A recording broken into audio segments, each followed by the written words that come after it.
conversation today. Oh my goodness. A little bit of a story of how I met Ellen Bailey. She will introduce herself in just a second here, but I saw her speak at a conference in 2023. We're recording this in 2024. And everything that she talked about, I just went, yes, yes. And it got me fired up. It also was very validating. And I got some new ideas. I was inspired to be looking at DEI work in a slightly different way. And as a communicator, I'm looking for those opportunities. I'm looking for ways to, how do I tell the story and in the most effective manner that resonates with the audience, like especially employees that I'm trying to talk to? And how do I encourage leaders to be a part of the conversation? Well, Ellen knows how to do all of those things. So I'm going to pass it over to you to introduce yourself, and then we'll get started.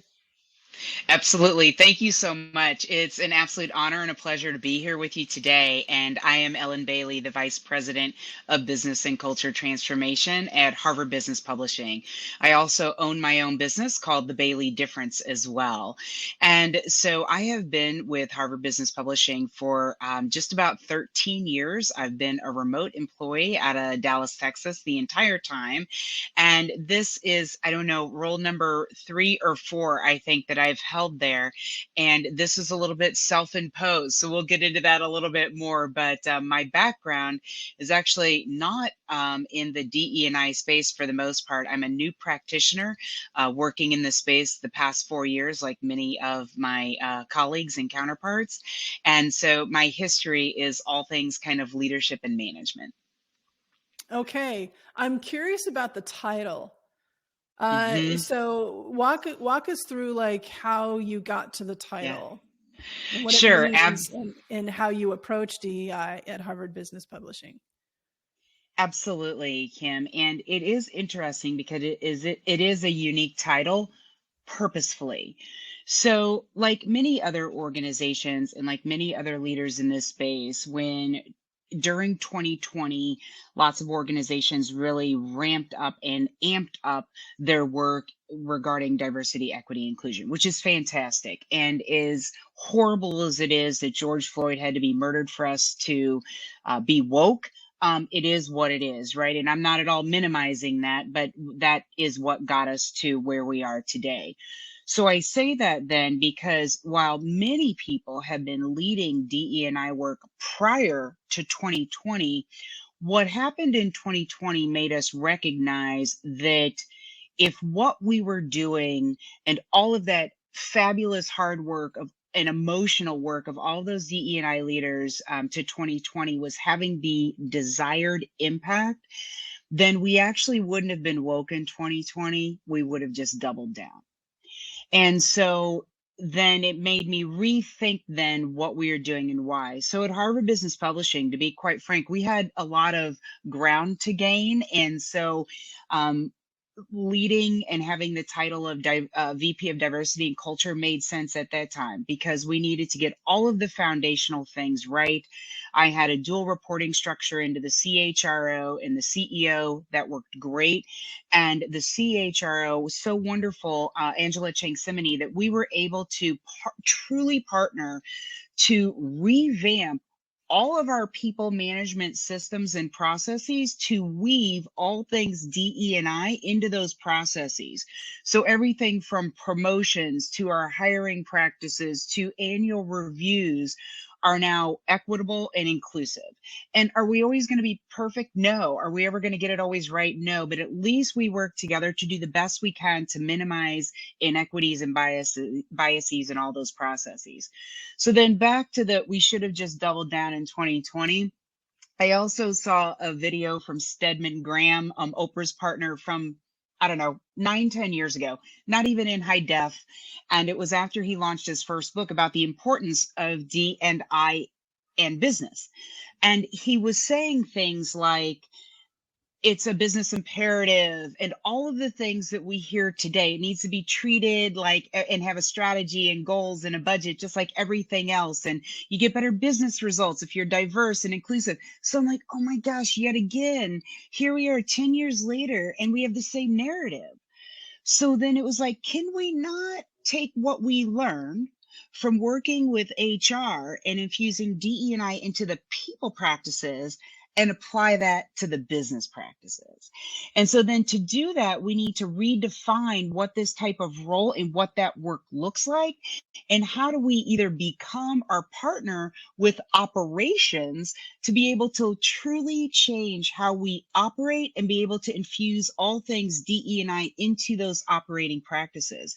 So it becomes a win-win. And when we think about then what that title looks like, it is like, okay, we know culture eats strategy for breakfast. So we know that we have to work on the culture as well as those business practices as one simultaneous work stream.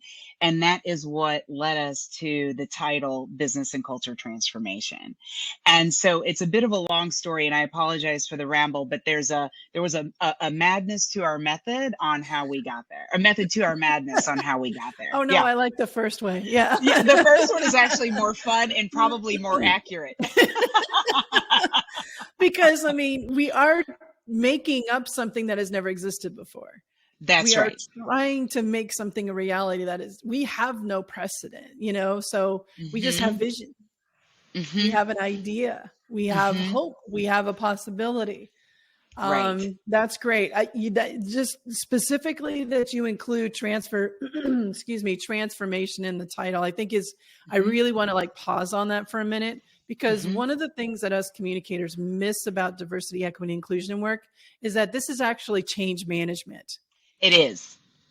We are absolutely asking leaders to change how they see, treat, communicate with employees. We are asking people managers to change, to do the same thing. We are asking individual contributors to change how they treat, show up, involve their teammates and colleagues. We're changing how we're hiring. We're changing how we're retaining, how we're promoting, what a culture needs in order for everyone to have an opportunity to thrive, where everyone it deserves to be at a safe place when they are at work. This doesn't exist. And that's why we need the intentionality of DEI, because it doesn't happen organically. But I really want communicators to hear that we're missing this opportunity to see that we are actually going through change management and needs to be treated as such. Absolutely. And the word transformation was what we debated on the most when coming up with that title, because we don't want to scare folks and think it's a lot, but it is. And so we landed on it to intentionally to drive the message that this is critical and it is important and it's big. And to your point, you're exactly right. So we use the, Cotter change management process, and that's what our team does, right? Is we do analysis to look at the business. What are the key things that we can influence if we even make small tweaks or large tweaks that then we can make people more effective, more efficient, as well as making sure that things are more equitable and inclusive. Love it. Love it. One of the stories that sometimes I'll share with clients is, I remember back in the days when I would come to work and there was one computer in the office, and it was usually in the sales office. Yeah. I had an electric typewriter in my office, and, no email, nothing like that. And every organization was faced with a choice. Are you going to evolve into the technology, that digital transformation, which requires what? It requires training. It requires capital. It requires fear of the unknown, but do it anyway. It requires this future-proofing risk that, goes into any kind of a business transformation. DEI is very similar to that approach. Yeah. We need training. We need support. We need change management. We need investment. We need to step into that fear of the unknown. We need to step into the risks and identify who we are in this work in order to future-proof our organizations. So those who didn't go through that digital transformation because it was too costly, people were uncomfortable, it was too risky, they're not here anymore. Nope. That's right. So That's you exactly had to right. transform the way business was done in order to stay in business. And that's the choice that leaders are being faced with right now. It's the same choice, the same decision. It's the exact same choice. And there, people are like, oh, we need to improve for the moral case, and enough with the business case. And I love all of those articles, by the way, because we publish those. And you're exactly right. When you think about enough with the business case. However, we do know, and it is statistically proven, and you can pull from HBR, you can pull from McKinsey, you can pull from Deloitte. Everybody knows that if your organization is diverse and inclusive, your people can thrive, you get the best from your people, you get better performance, you get better results. Okay, so then how do we make sure that we do this in a systemic way and that it's not relying on you pushing it? It's not relying on me. It's not relying on this leader over here, making sure that we're doing those things right. Because what I want to go down fighting is that 10 years from now, I am not going to be saying the same thing that Stedman Graham did 10 years ago. And so how do we need to think about this differently? So as we think about it, even if you're nonprofit like we are, you still need to bring in enough money to do the good work and to, pay your employees and to keep the lights on. So no matter how you slice or dice it, the bottom line is, how can we leverage and think about DE&I differently so that it's a win-win? It's not a trade-off. It is, we do right by our people and we focus on that. We adjust our processes accordingly. I think it's Jeff Bezos, whatever you think about him, he has this great quote and he says, good intentions don't get results, mechanisms do. And I remember when I heard that, I was at it, Bitmoji with the head exploding, right? Because I'm like, goodness gracious, that's it exactly. You can enable individuals and they can have great intent, but if your processes and your practices and your systems don't support that change, then it's all for naught, and you're doing this. And so that's why it takes both. And let's think about it that way. It's not a trade-off. Nobody's losing. We're not burying DE&I. It's none of that. We're just looking at it broader than I think we maybe have historically. Okay. So you're a leader in this conversation and moving this work forward in a very meaningful, transformative way. How did you get here, Ellen? Like what was your path that led you to this role? Yeah. So it's so interesting. So as I mentioned, right out of college, I did like sales, and then I became a sales trainer. And then that got me into the whole like leadership development space. And I worked a long time in the leadership development space, which was the majority of my career at Harvard Business Publishing. And so it was literally just as an individual contributor, looking around me, not seeing many people that look like me, identify as Black, she, her, and going, doggone it, we're HPP. We need to be better at this. And so I took it upon myself to have some conversations with my boss at the time about, we need to be better at this. And so I then started getting a little bit of formal education in the space so that I could present a recommendation and kind of a business case back to HBP. And so I literally just started doing that as a side hustle, so to speak. Like I still had my daytime job at HBP. And it was the last day of February in 2020. I had a one pager. And it was the purpose, process, and payoff. It is, here's the purpose of us leaning into all things D and I. It was D and I at that time. Here are the 3 or 4 initiatives that we should do to get started, kind of some low hanging, but basic fruit. And then the bottom was the payoff to the organization. And I had this one pager, and I met with one of our EVPs because we were calling on a client the next day. And he was like, let's meet for dinner and let's talk about this. And we did.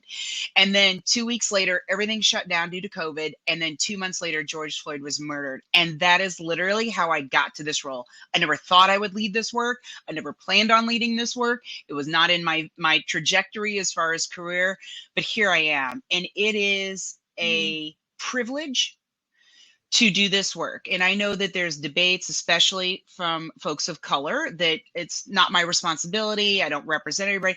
Yeah, it kind of is. Because Selma didn't happen. John Lewis didn't lay in a hospital bed. Martin Luther King didn't die for us to go, yeah, I don't really want to speak up. No, no, no. We don't have that luxury. We are privileged to be able to be here. And I'm not saying we should just, it's a handout, but since we are here, let us leverage the influence that we have to change for good so that the folks behind us don't have the same fight that we do.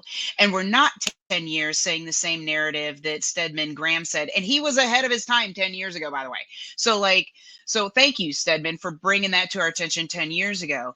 But it really does take every single one of us. So that's how I ended up here. And then I was doing the role for a couple of years going, if I leave, if this manager leaves, then do we just go back? Like, how do we make this sustainable? And then that was the shift to, we did such good work with HR. How do we replicate that across the business?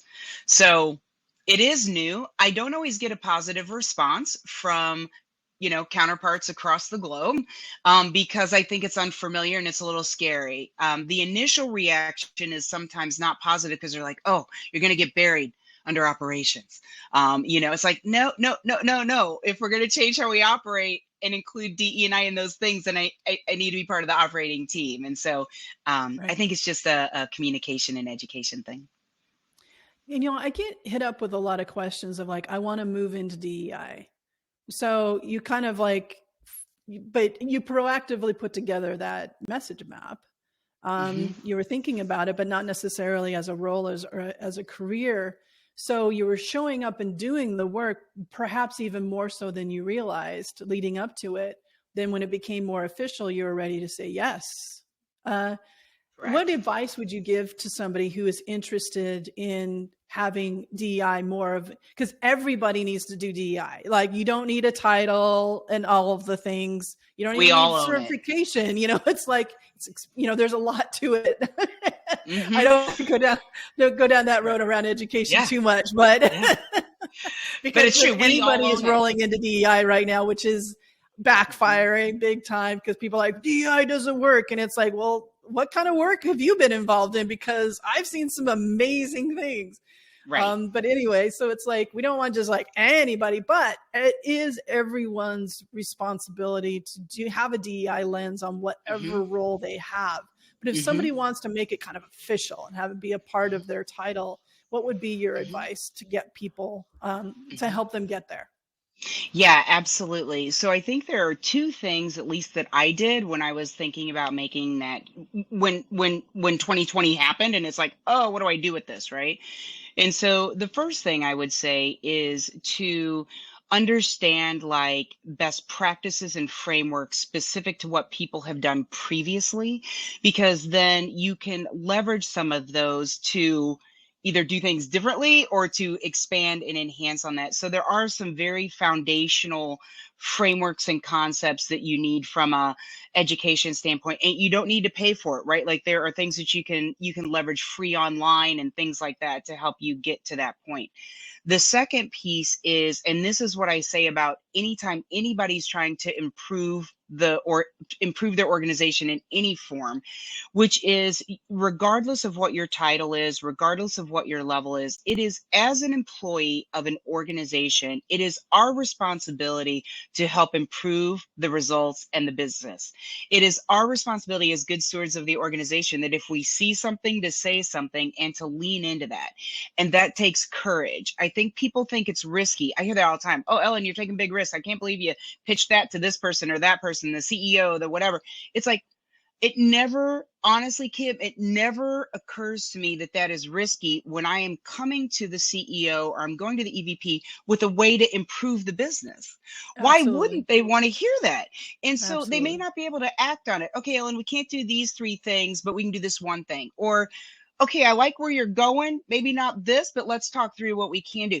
Like why wouldn't a senior leader want to improve the business? And so that's how we have to think about it. So when you see something, a missed opportunity or a gap, lean into it.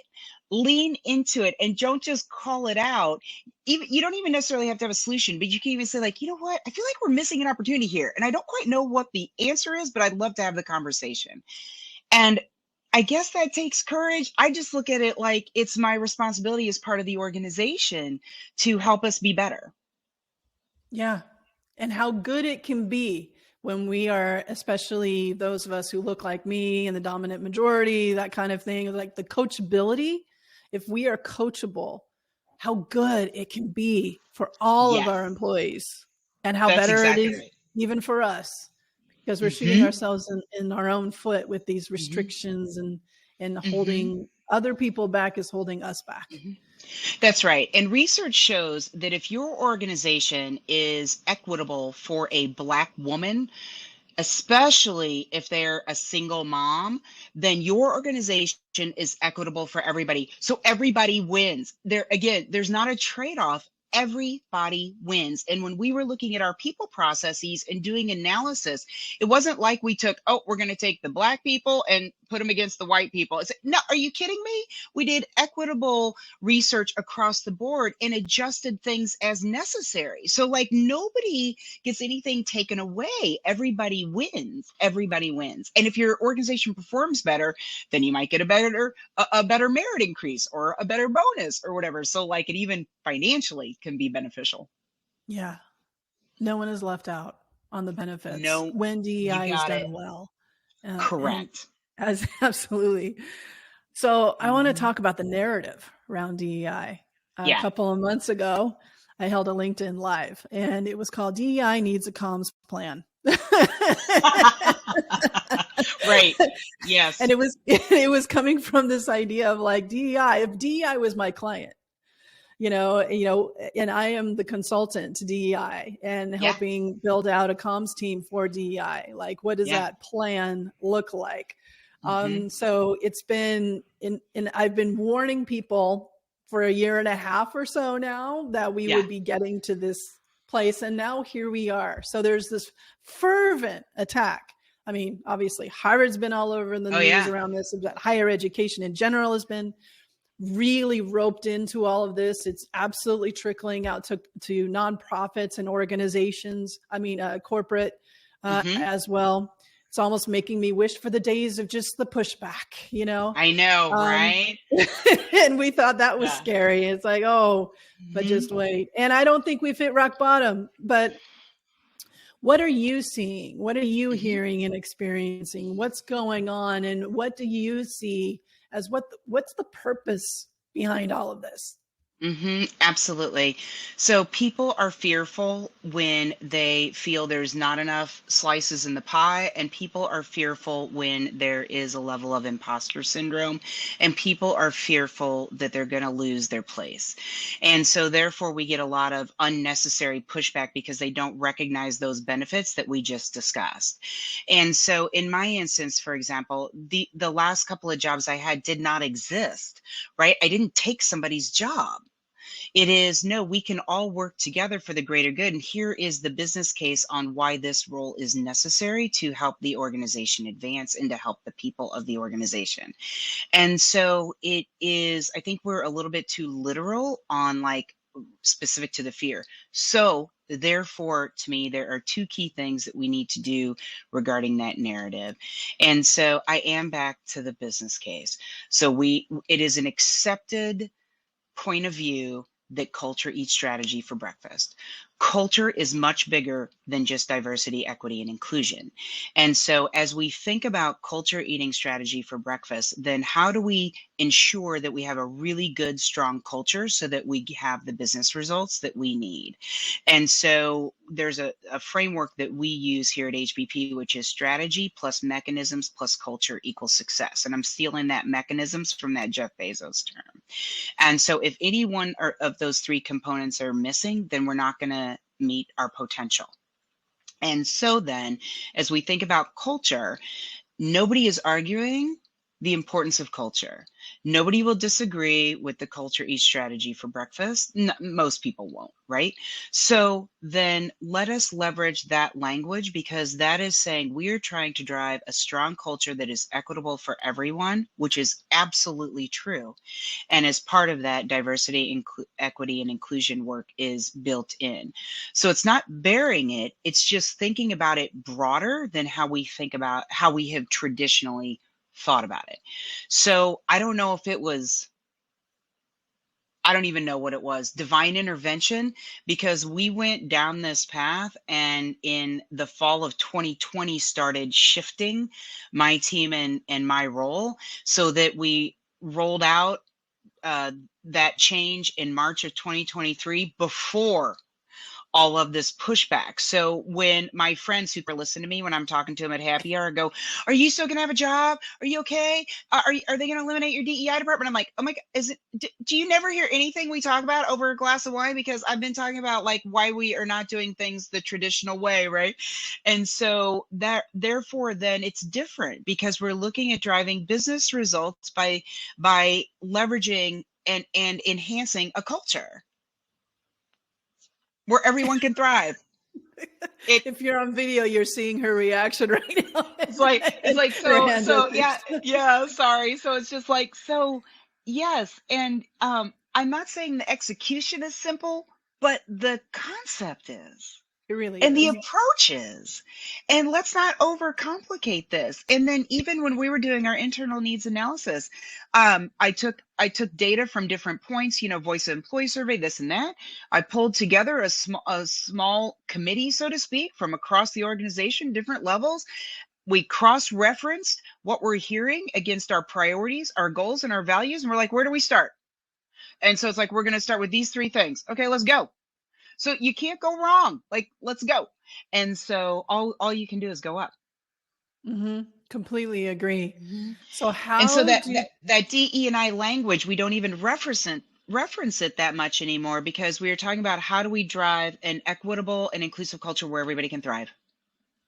yeah, it's the outcomes. This is an excellent point, is talking about the outcomes and that no one is Hmm. left out of those outcomes. When we That's say exactly right. inclusion, we actually mean inclusion in our, not just words, but our actions and the mechanisms, to your Correct. point. That's exactly right. So even our employee business resource groups, we call them business resource groups for a reason. And so yes, those employee business resource groups are there for us to ensure that you have the support, and that we have equitable and inclusive opportunities for everyone. And we need your input to help drive the business. So it's twofold. And I say that because our EBRGs are not closed. So we have a mosaic EBRG that supports people of color. You can, Kim, if you're an ally, come join that EBRG.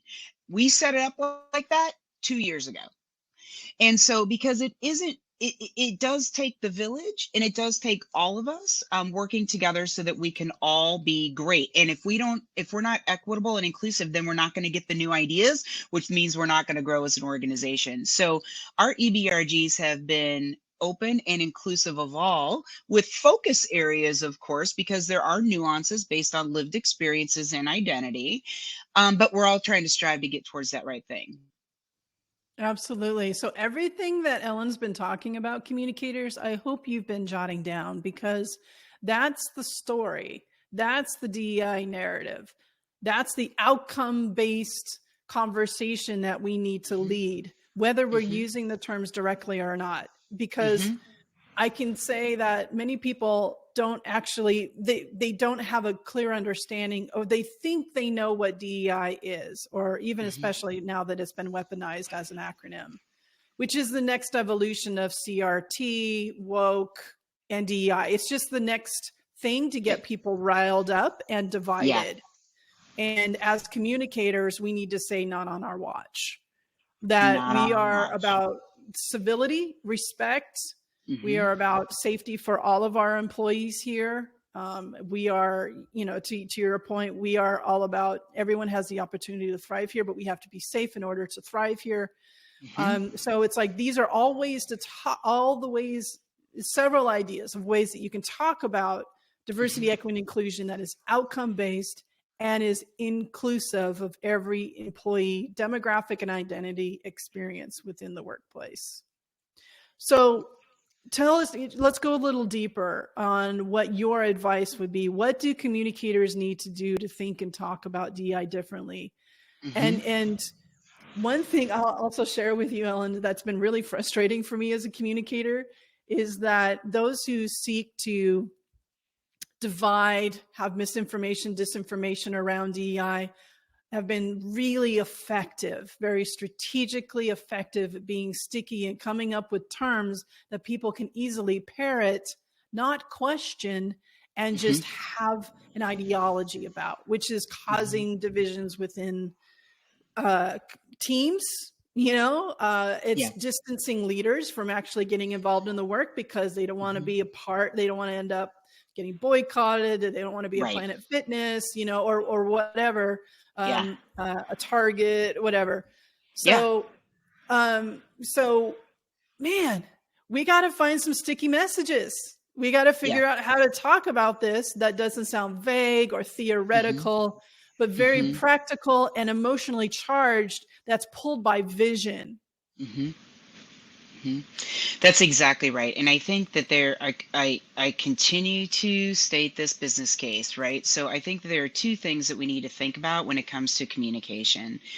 And one is there is language that is used by Robin Ely and many others around what they call the sameness cycle. Sameness Mm. cycle. And so Hmm. what ends up happening is just out of pure comfort, oh wow, you think like me, you look like me, we both went to such and such, state schools or Ivy League schools or whatever it is. We have this immediate connection with people that are have a similar or are like same. And so then we tend to hire those people. We tend to promote those people. And so that's where unconscious bias comes into play, right? And I know people are like, oh gosh, enough with the unconscious bias, but that's it at play. And so that's why you see majority of corporations in the US are there are more white men at the top than women, as an example, because of that sameness cycle. And so when we think about how communication, it is how do we, if we don't break that cycle, it is literally more of the same from a business results, outcomes, revenue perspective. So we know that it takes innovative ideas, breaking the status quo, and thinking beyond the moment.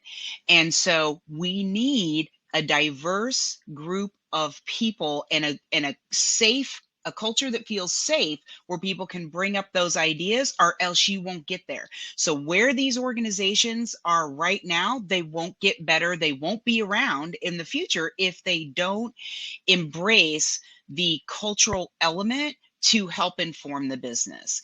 And so if we keep on with the sameness cycle, it's going to be the same people sharing the same narrative, and they're never going to advance. And so when you're thinking about internal communications, that's one of the things that you can discuss is how do we make sure some of the language that we use at HPP is what unique value does this individual bring? What unique perspective does that individual bring that will help us get to the next level? And so it's saying things like that that will help break that sameness cycle and being intentional about the language. And then I do go back to the culture piece. So when you hear experts like Kenji Yoshino or um, John Powell, and folks like Mm. that talk about the state. Hillary Clinton spoke a couple of nights ago at the Diversity and Leadership Conference, and she's like, we have to reboot.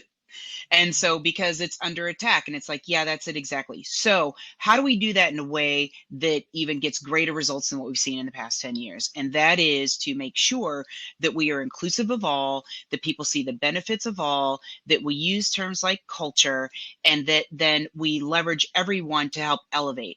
Because the majority of, and this is not a ding at all, but the majority of corporations in the US, the CEOs are white male. It's just a statistic.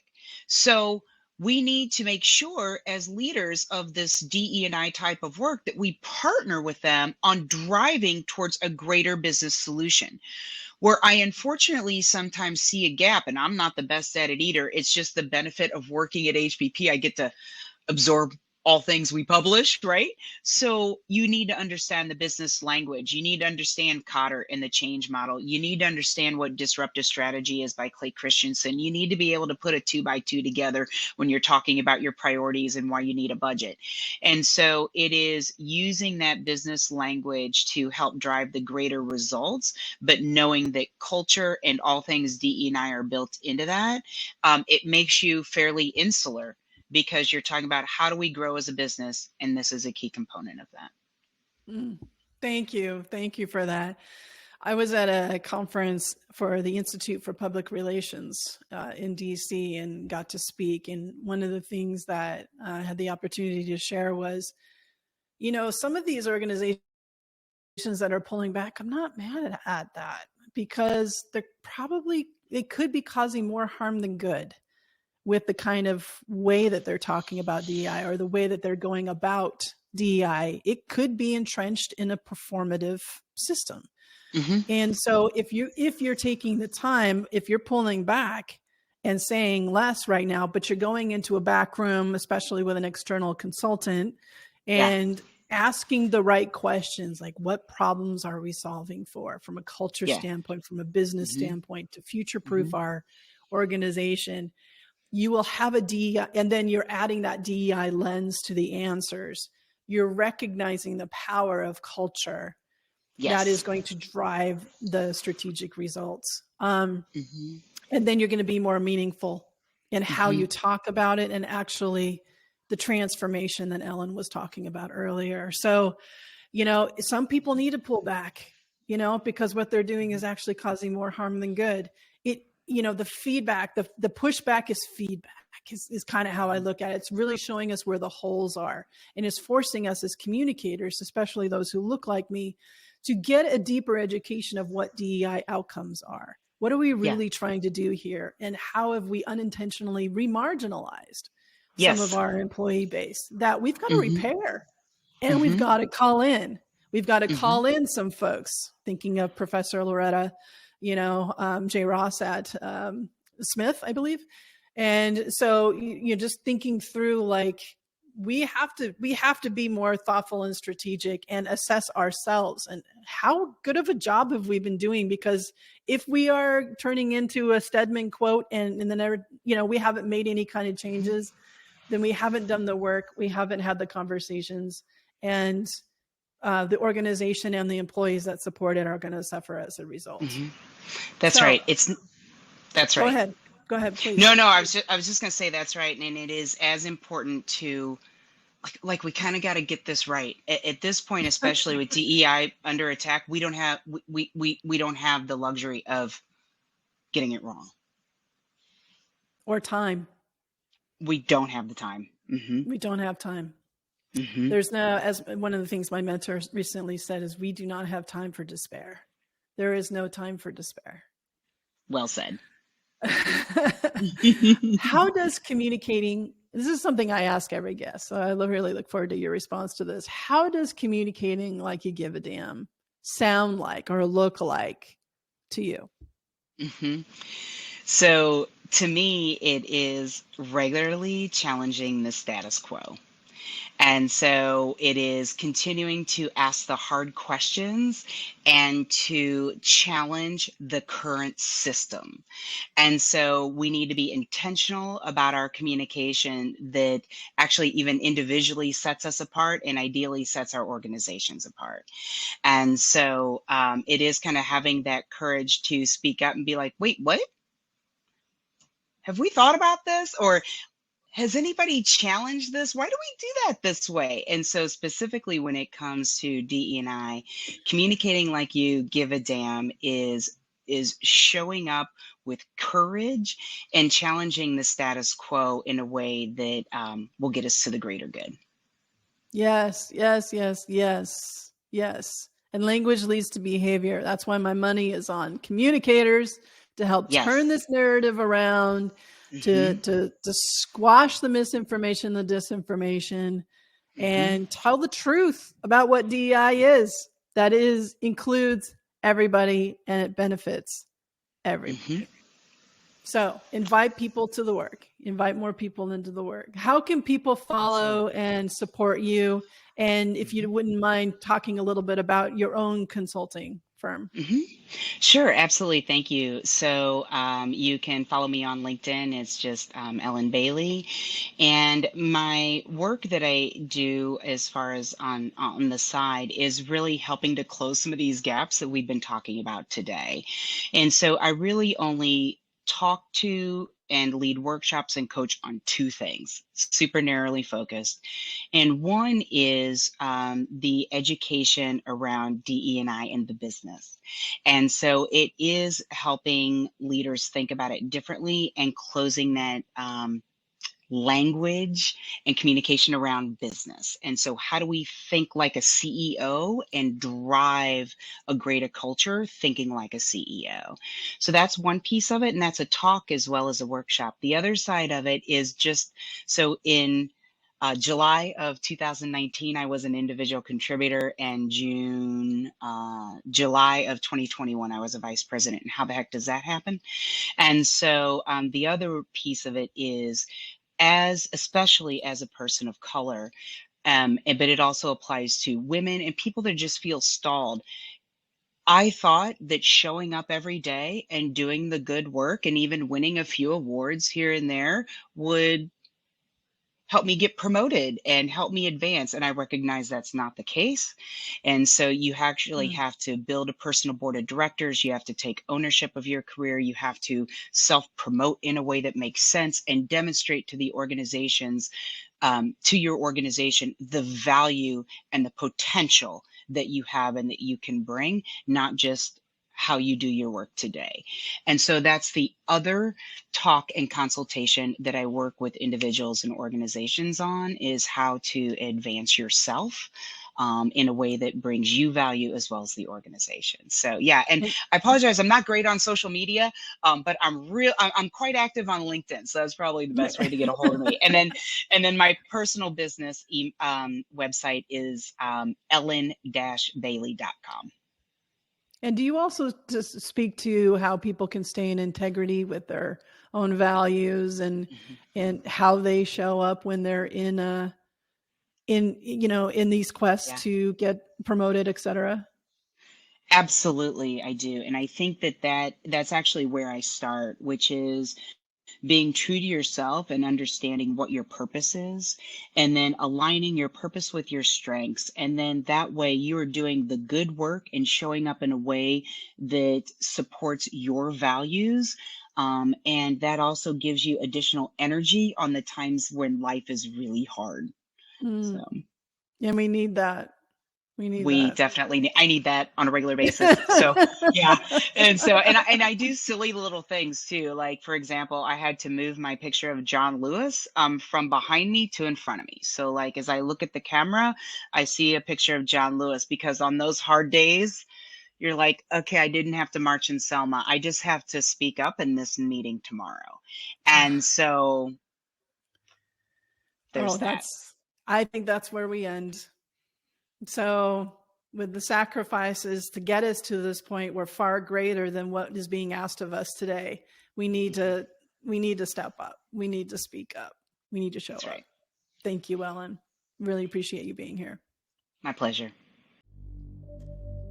So, what popped out to you from the conversation? The more conscious communicators in the world, the better the world. So go to communicatelikeyougiveadamn.podcast.com and set up a one-on-one strategy session. And until next time, let's keep taking care of each other.